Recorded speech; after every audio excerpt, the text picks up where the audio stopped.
తులారాశి వారికి రోజు ఇంటా బయట కూడా విమర్శలు అధికమవుతాయి. బంధువులతోటి కూడా అకారణంగా వీరికి తగాదాలు ఏర్పడతాయి. ఎంతగా కష్టించినా ఫలితం అంతగా కనిపించదు. ముఖ్యమైన పనులు వాయిదా వేసుకుంటారు. తీర్థయాత్రలు చేస్తారు. ఆదాయం కంటే కూడా ఈరోజు ఈ రాశి వారికి ఖర్చులు అధికంగా ఉంటాయి. వ్యాపార వర్గాల వారికి వ్యాపార లావాదేవీలు సాదాసీదాగా ఉంటాయి. ఉద్యోగ వర్గాల వారికి ఉద్యోగాల్లో స్థాన చలన సూచనలు, పారిశ్రామిక రాజకీయ వర్గాల వారికి విదేశీ పర్యటనలు రద్దవుతాయి. సినీ టీవీ కళాకారులకు శ్రమ తప్ప ఫలితం అంతగా కనిపించదు. విద్యార్థులకు కూడా ఈరోజు కాస్త నిరాశగానే గడుస్తుంది. మహిళలకు ఆరోగ్య భంగం, షేర్ల క్రయ విక్రయాల్లో ఆశించిన లాభాలు కష్టమని చెప్పవచ్చు. తులారాశి వారికి వాడకాసు రంగు ఆకుపచ్చ రంగు మరియు తెలుపు రంగు. పరిహారాల విషయానికి వస్తే తులారాశి వారి ప్రతి ఒక్కరూ కూడా విష్ణు సహస్రనామ స్తోత్రాన్ని పారాయణం చేయడం చాలా మంచిది. తదుపరి వృశ్చిక రాశి. వృశ్చిక రాశి వారికి ఈరోజు ఆదాయానికి మించినటువంటి ఖర్చులు ఎదురవుతాయి. శ్రమ కూడా ప్రతి పనిలో అధికంగా ఉంటుంది. పనుల్లో తొందరపాటు కూడా ఈరోజు ఈ రాశి వారికి అధికంగా ఉంటుంది. భూ సంబంధిత వివాదాలు కూడా బాగా చికాకుపరుస్తాయి. ఉద్యోగ ప్రయత్నాలు ఏమాత్రం కూడా ముందుకు సాగవు. ప్రయాణాలు కూడా ఈరోజు వీరు ఆకస్మికంగా చేయాల్సి వస్తుంది. నేత్ర చర్మ సంబంధిత రుగ్మతల వల్ల కొంతవరకు వీరికి ఈరోజు ఇబ్బందికరంగా గడుస్తుంది. వ్యాపార వర్గాల వారికి వ్యాపారాలు అంతగా లాభించవు. ఉద్యోగ వర్గాల వారికి ఉద్యోగాల్లో ఆకస్మిక మార్పులు చేర్పులు, రాజకీయ వైద్య రంగాల వారికి ఒడిదుడుకులు అధికమవుతాయి. సినీ కళాకారులకు కూడా ఈరోజు గందరగోళంగా గడుస్తుంది. విద్యార్థుల అంచనాలన్నీ కూడా తప్పుతాయి. మహిళలకు కుటుంబ సభ్యులతోటి మాట పట్టింపులు ఏర్పడతాయి. షేర్ల క్రయ విక్రయాల్లో తొందరపాటు నిర్ణయాలు. వృశ్చిక రాశి వారికి ఇవాళ కసుచ రంగు ఆకుపచ్చ రంగు మరియు బంగారు రంగు. పరిహారాల విషయానికి వస్తే వృశ్చిక రాశి వారు ప్రతి ఒక్కరు కూడా దుర్గా అమ్మవారిని పూజించడం ఈరోజు చాలా మంచిది. తదుపరి ధనురాశి. ధనురాశి వారు ఈరోజు పనుల్లో సునాయాస విజయాన్ని సాధిస్తారు. చిన్నాటి స్నేహితులను కలుసుకొని వారితో ఉల్లాసంగా ఉత్సాహంగా గడుపుతారు. నిరుద్యోగులు కూడా ఒక ముఖ్యమైన సమాచారాన్ని అందుకుంటారు. సన్నిహితుల నుంచి కొంత సొమ్ము కూడా వీరికి చేతికంతుంది. భూములు వాహనాలు కూడా ఈరోజు వీరు కొనుగోలు చేస్తారు.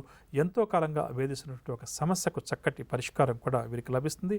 వ్యాపార వర్గాల వారు వ్యాపారంలో నూతన పెట్టుబడులు చేతికందడం వల్ల ఆనందంగా గడుపుతారు. ఉద్యోగ వర్గాల వారికి ఉద్యోగాల్లో గత కొంతకాలంగా సమస్యలు ఒడిదుడుకులు లాంటివి ఏవైతే ఉన్నాయో అవన్నీ కూడా తొలగుతాయి. రాజకీయ వైద్య రంగాల వారికి గౌరవ పురస్కారాలు, సినీ కళాకారుల అంచనాలన్నీ కూడా నిజమవుతాయి. విద్యార్థులకు నూతన అవకాశాలు కొన్ని వెతుక్కుంటూ వస్తాయి. దీనివల్ల వీరి ఆనందానికి హద్దు ఉండదు. మహిళలకు ధన ఆస్తి లాభ సూచనలు, షేర్ల క్రయ విక్రయాల్లో మంచి లాభాలు. ధనురాశి వారికి ఇవాళ కలిసి రంగు గులాబీ రంగు మరియు ఎరుపు రంగు. పరిహారాల విషయానికి వస్తే ధనురాశి ప్రతి ఒక్కరు కూడా శివారాధన చేయడం ఈరోజు చాలా మంచిది. తదుపరి మకర రాశి. మకర రాశి వారికి రుణ బాధలు ఎవరికైతే అధికంగా ఉన్నాయో అటువంటి వారు ఈరోజు రుణాల కోసం ప్రయత్నాలు ముమ్మరం చేయక తప్పదు. రుణదాతల నుంచి రుణాలు తీర్చమని చెప్పి ఒత్తిడి కూడా అధికంగా ఉంటుంది. ప్రయాణాలు కూడా ఆకస్మికంగా చేయాల్సి వస్తుంది. ఆదాయం తగ్గడం వల్ల కొంతవరకు వీరికి ఈరోజు నిరాశ కలుగుతుంది. ఎంత కష్టించినా ఈరోజు వీరికి ఫలితం అంతగా కనిపించదు. గృహ నిర్మాణాలు కూడా వాయిదా వేస్తారు. వ్యాపార వర్గాల వారికి వ్యాపారంలో కొంత నిరాశ కలుగుతుంది. ఉద్యోగ వర్గాల వారికి ఉద్యోగాల్లో ఊహించినటువంటి బదిలీలు. పారిశ్రామిక రాజకీయ వర్గాల వారికి కూడా ఈరోజు కాస్త నిరుత్సాహంగానే గడుస్తుంది. సినీ కళాకారులు కొన్ని అవకాశాలను చేజర్చుకుంటారు. విద్యార్థులు ఇంటర్వ్యూలకు ఎవరైతే హాజరవుతారో వారికి జాప్యం జరిగే అవకాశం ఉంది. మహిళలకు కూడా మానసిక అశాంతి అధికంగా ఉంటుంది. షేర్ల క్రయ విక్రయాల్లో ఆశించిన లాభాలు కష్టమని చెప్పవచ్చు. మకర రాశి వారికి ఇవాళ కసుచ రంగు కాఫీ రంగు మరియు పసుపు రంగు. పరిహారాల విషయానికి వస్తే మనం గత కొద్దిగా సంఖ్యాశాస్త్ర విశిష్టతను అనుసరించి మన పేరులోని మొదటి అక్షర ప్రభావం మన మీద ఏ విధంగా ఉంటుంది, దీనివల్ల మన ఆలోచన విధానం, ఆలోచన సరళి ఏ విధంగా ఉంటుంది అన్న అంశాల గురించి అందరికీ ఎంతో ఆసక్తి కలిగించే అంశాల గురించి ప్రధానంగా మనం తెలుసుకుంటున్నాం. అందులో భాగంగా ఈరోజు కార్యక్రమంలో హెచ్ అనే అక్షరంతో ఎవరి పేరైతే ప్రారంభమవుతుందో, అంటే ఉదాహరణకు చెప్పాలంటే హరి, హరీశ్వర్, హరిణి, హిమజ, హిమని, ఈ విధంగా అనమాట.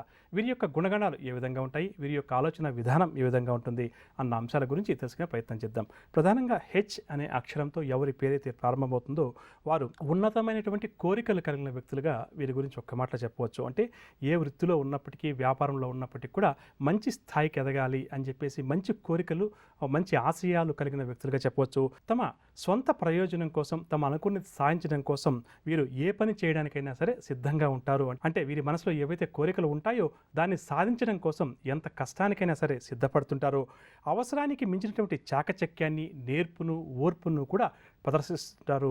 కష్టసాధ్యమైన పనులు, క్లిష్టసాధ్యమైన పనులన్నింటినీ కూడా వీరు ఏదో ఒక విధంగా పూర్తి చేసే ప్రయత్నం చేస్తుంటారు. డబ్బు కూడబెట్టడం అంటే వీరికి చాలా ఇష్టమైన కార్యక్రమంగా చెప్పవచ్చు. అదేవిధంగా స్థిరాస్తులు సంపాదించడం అంటే కూడా వీరికి చాలా ఇష్టం.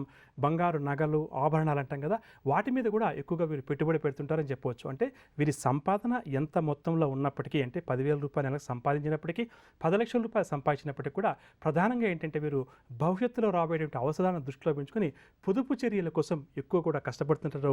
డబ్బు అనవసరం అని చెప్పి అనుకున్న చోట ఒక్క రూపాయి ఖర్చు చేయడానికి కూడా వీరు ఏమాత్రం కూడా ఇష్టపడరు. డబ్బు ఏదన్నా ఖర్చు చేయాలి అని చెప్పంటే మాత్రం వీరి ప్రాణం విలవిల్లాడుతుందని చెప్పవచ్చు. ఇక అదేవిధంగా అందరికన్నా కూడా తాము ఎక్కువగా కష్టపడుతున్నాం అన్నట్టుగా వీరి యొక్క ప్రవర్తన కానీ వీరి యొక్క కష్టపడే తత్వం కానీ అధికంగా ఉంటుంది. కానీ వీరు శారీరక శ్రమ ఏ విధంగా చేస్తారో దానికంటే కూడా మానసికంగా ఎక్కువగా శ్రమిస్తుంటారని చెప్పవచ్చు. కానీ ఎదుటి వ్యక్తులు చూస్తే మాత్రం అబ్బో ఎంత ఎక్కువగా కష్టపడుతుంటారు ఈ వ్యక్తి అని చెప్పేసి అనుకోవడం సాధారణంగా జరిగే విషయంగా చెప్పవచ్చు. అంటే ఏంటంటే అందరూ కూడా కష్టపడుతుంటాం, మనందరం వృత్తి ఉద్యోగాలు రాణించాలి అని చెప్పి అనుకున్నప్పుడు ప్రతి ఒక్కరం కూడా కష్టపడుతుంటాం. కానీ ఈ హెచ్ అని ఆంగ్ల నామాక్షరంతో ఎవరి పేరైతే ప్రారంభమవుతుందో వారి విషయానికి వస్తే పడే కష్టానికన్నా కూడా 10 మంది వీరిని ఎక్కువగా కష్టపడుతున్నట్టుగా భావించేలా చేయడంలో వీరిది ఉన్నతమైనటువంటి చేయిగా చెప్పవచ్చు. సమయానుకూలంగా తక్షణమే తమ మాట తీరును కూడా మార్చుకునేందుకు వీరు ఏమాత్రం కూడా వెనకాడరని చెప్పవచ్చు. అంటే ఏంటంటే మొత్తం మీద నేను అనుకున్న పని సాధించాలి, విజయం సాధించాలి, దీనికోసం ఇలా అని చెప్పి ఒక ప్రణాళికను రూపొందించుకుని ముందుకు వెళ్తారు. అక్కడ ఏదైనా కొంచెం వ్యత్యాసం కనిపించింది అనుకోండి, వెంటనే ఏంటంటే వారి మాటను కూడా మార్చేస్తుంటారు. ఎదుటి వ్యక్తులను ఏదో ఒక విధంగా ఒప్పించి తమ పని పూర్తి చేసుకునే విషయంలో మాత్రం వీరిని మంచి సమర్థత కలిగిన వ్యక్తులుగా చెప్పవచ్చు.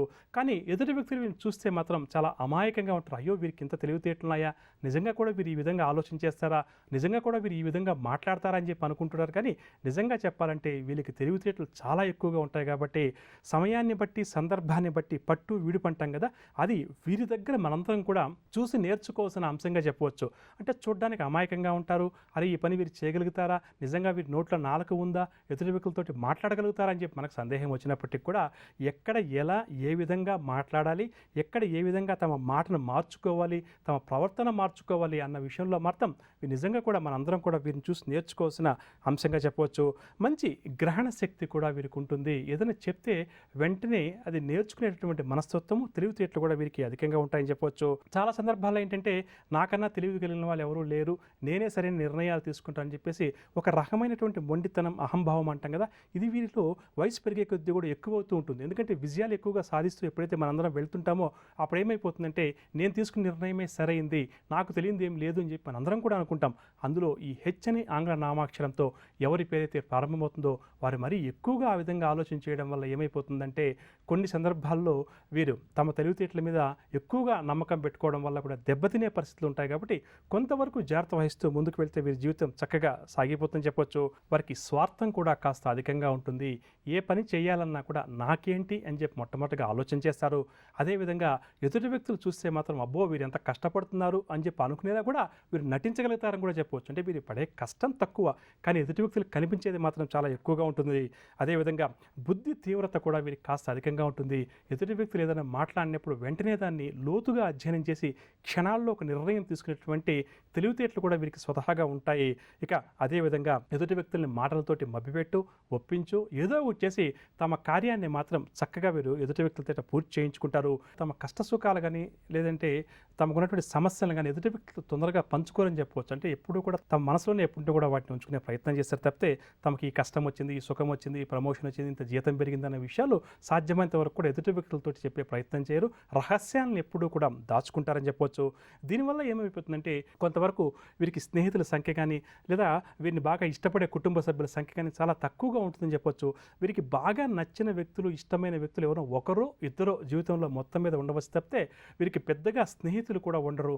అలా అని చెప్పేసి ఎవరితో కూడా గొడవలు పడే మనస్తత్వం ఏమాత్రం కూడా వీరికి ఉండదు. తమ విషయాలు తమకు, వారి విషయాలు వారు చూసుకుంటారు, నా విషయాలు నేను చూసుకుంటారు. నవగ్రహ సంచారాన్ని అనుసరించి చాంద్రమాన రీత్యా అంటే మన జన్మరాశి, జన్మ నక్షత్రాన్ని అనుసరించి ద్వాదశ రాశుల వారికి, 27 నక్షత్రాల వారికి ఈ వారం అంతా కూడా ఈ విధంగా ఉంటుంది. ఎటువంటి పరిహారాలు వారు పాటించాలి అన్న అంశం, దాంతోపాటుగా శుభకరం అన్న అంశంలో భాగంగా దూర ప్రాంతాల్లో కానీ లేక విదేశాల్లో ఉన్న మన కుటుంబ సభ్యుల కోసం ఏవైతే మనం పూజాది కార్యక్రమాలు చేయిస్తామో దాని ఫలితం వారికి దక్కాలి అని చెప్పి అనుకుంటే ఎటువంటి జాగ్రత్త మనం పాటించాలి అన్న అంశాలు.